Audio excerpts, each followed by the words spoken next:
আমি রাগ করি না, কারণ আমি জানি আমার রাগের মূল্য কারো কাছেই নেই।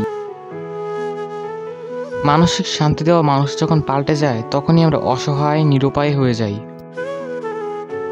মানুষ যদি রাগের ভাষা বুঝতো, তাহলে কোনো সম্পর্কই নষ্ট হতো না।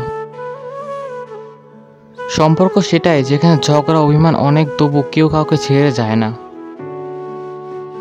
আমি অন্যকে বিরক্ত করার চেয়ে একাকী সময় কাটাতে বেশি ভালোবাসি।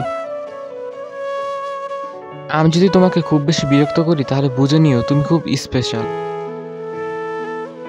দুঃখ, কষ্ট, অবহেলা এগুলো আসলে তারাই বেশি পায় যারা কেবল নির্দিষ্ট একজনের মায়াতে খুব বাজেভাবে আটকে যায়।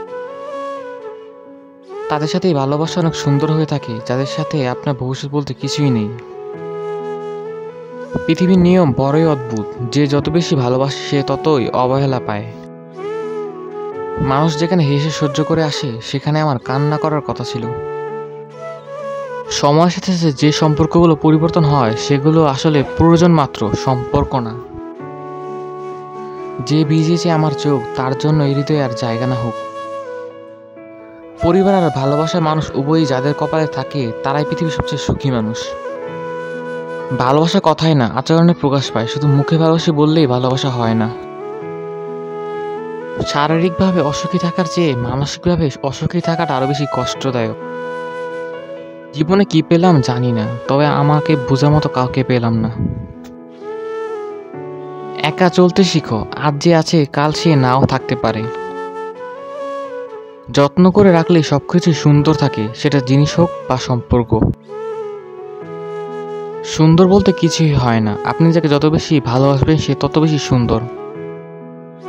অসাধারণ কাউকে নয়, খুব সাধারণ একজনকে চাই, যার কাছে পুরো পৃথিবী জুড়ে শুধু আমি।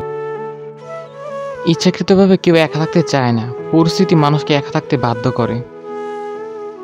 সময়ের সাথে পরিস্থিতি বুঝে যে নিজেকে মানিয়ে নিতে পারে, সে সবচেয়ে সুখী মানুষ। আমি মানে সবার প্রয়োজন, কারো প্রিয়জন নই।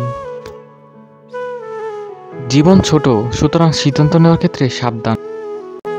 কিছু মানুষ কখনো কোনোদিন কারো প্রিয় হতে পারে না, যেমন আমি। বুদ্ধিমান লোক জরুরি কাজেই তার জীবন ব্যয় করে। বিদ্যা সহজ, শিক্ষা কঠিন, বিদ্যা আবরণের, শিক্ষা আচরণে। শিখতে হয় মাথা নিচু করে, আর বাঁচতে হয় মাথা উঁচু করে। তোমার শক্তিমত্তা যখন তোমাকে অন্যায় ও অবিচারের দিকে আহ্বান করে, তখন আল্লাহ শক্তিমত্তার কথা স্মরণ করো।